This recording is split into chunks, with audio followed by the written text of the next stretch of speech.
morning, students. So, what we will do today in this class? Today, in this class, we will start our chapter number 5th. Okay, and our chapter number 5th is a different kind of school. Okay, our chapter number 5th is a different kind of school. Okay, so let's start at this chapter. This chapter is in the form of passages. Okay, so let's start our first passage. I had heard a great deal about Miss Beam's school. कि मैंने जो miss beam है उनके school के बारे में मैंने बहुत कुछ सुना हुआ है. But not till last week did the chance came to visit it. But not till last week, पर मेरे पास लास्ट वीक से मेरे पास वहाँ विजिट करने के मतलब मेरे पास चांसेस थी. Okay, When I arrived there, जब मैं वहाँ पहुँचता हूँ, was no one in sight but a girl of about 12. मुझे और तो मैं जब वहाँ पहुँचा तो मुझे और तो कोई भी दिखाई नहीं दे रहा था. ओके, जब मैं वहाँ पहुँचा तो मुझे वहाँ और कोई भी दिखाई नहीं दे रहा था. ओनली एक जो 12 years की गर्ल थी, ओके, वो मुझे दिखाई दे रही थी. Her eyes were covered with a bandage. उसकी आइज पर एक बैंडेज थी. ओके, मतलब वो आइज से देख नहीं सकती थी, उसकी आइज पर एक बैंडेज थी. A little boy, sorry, her eyes were covered with bandage and she was being led carefully between the flower buds by a little boy. और वो जो गर्ल थी, जो 12 years old जो गर्ल थी, वो बहुत ही केयरफुली मतलब जो फ्लावर बर्ड्स जो थे उनके बीच से मतलब बहुत केयरफुली वो होते हुए जा रही थी. उसके साथ में एक छोटा सा बच्चा था, okay, who was about 4 years younger, और वो लगभग 4 years का लग रहा था. Okay, she stopped and it looked like she asked him who had केम. वो अचानक से रुकती हैं, ओके, एंड इस तरीके से लगता है कि मानो वो यूं पूछ रही हैं कि कौन आया है. Okay, he seemed to be described me to her. और वो मुझे ऐसा लग रहा था कि वो जो लिटिल बॉय था वो मुझे डिस्क्राइब कर रहा था. देन दे पास्ड ऑन, और फिर वो चले जाते हैं. Okay, miss beams was all that I had explained. और मिस बीम जो थी वो एकदम से वैसी ही थी जैसा मैंने आपको एक्सप्लेन किया. मिडिल एज उनकी मिडिल थी, full of authority.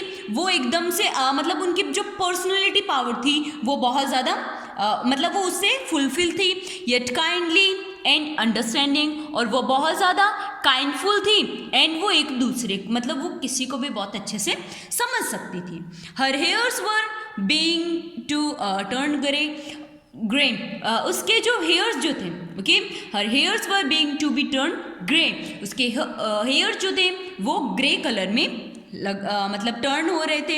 And she had the kind of plum fingers that is likely to be conforming to the homesick child. और मतलब ये बताना चाह रहे हैं कि वो मतलब उनके हेयर जो थे वो ग्रे कलर में होने लग गए थे. एंड हाथों में मतलब उनका जो फिगर था वो एज अ ओल्ड मतलब होते हैं ना जिसे होमस्टिक वो लेके चले. ओके, तो उस तरीके से वो लगने लगे थे. I asked her some questions. मैंने उन्हें कुछ क्वेश्चंस पूछे अबाउट हर टीचिंग मेथड्स. उनके टीचिंग मेथड के बारे में. That is, methods which I had heard were simple. और जो मैंने उनसे पूछे they were very simple, वो बहुत ज़्यादा simple थे. Okay, no more than is needed to help them to learn how to do things. कि इससे ज़्यादा उन्हें कोई भी चीज़ हेल्प नहीं कर सकती. No more that is needed to help. उन्हें और कुछ भी ज़्यादा हेल्प नहीं कर सकती. To learn how to do things. उन्हें बस ये पता होना चाहिए कि किसी भी चीज़ को कैसे किया जाता है. सिंपल स्पेलिंग्स, उन्हें सिंपल स्पेलिंग्स आनी चाहिए, एडिशंस आने चाहिए, सब्ट्रैक्शंस आने चाहिए, मल्टीप्लिकेशन आने चाहिए, एंड राइटिंग, और उन्हें राइटिंग आनी चाहिए. The rest is done by reading to them, और बाकी सब कुछ तो उनके रीड करने से भी हो सकता है. एंड बाय इंटरेस्टिंग टॉक्स, और उनसे बहुत ही इंटरेस्टिंग बातें करने से हो सकता है. During which they have to sit still and keep their hands quiet, और जब वो बैठे होते हैं, okay, during which they have to sit still and keep their hands quiet, उन्हें चुपचाप बैठते हैं. जब वो बैठे रहते हैं तो उन्हें अपने हैंड्स को क्वाइट रखना चाहिए.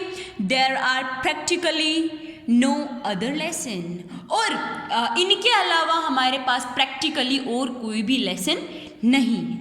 Okay, next third passage. The real aim of the school, जो स्कूल का मिस बीम की जो स्कूल थी, उनकी स्कूल का aim is not so much to teach thought. उनका मतलब उन्हें बहुत ज़्यादा उन्हें टीच करने का नहीं था, एज टू टीच थॉटफुलनेस. उन्हें मतलब एकदम से कि ज़्यादा प्रेशर देके या फिर जो बुक लैंग्वेज है कंप्लीट वो स्टडी करके, ऐसा उनका कोई भी मेथड नहीं था. उनका ऐसा कोई भी मतलब रियल एम नहीं था. काइंडनेस टू अदर्स, दूसरों के लिए दया की भावना रखना.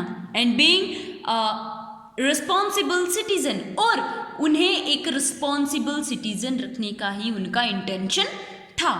Look out of the window a minute you will, कि आप एक मिनट इस विंडो से बाहर की साइड देखो, आपको अपने आप ये देखने को मिल जाएगा.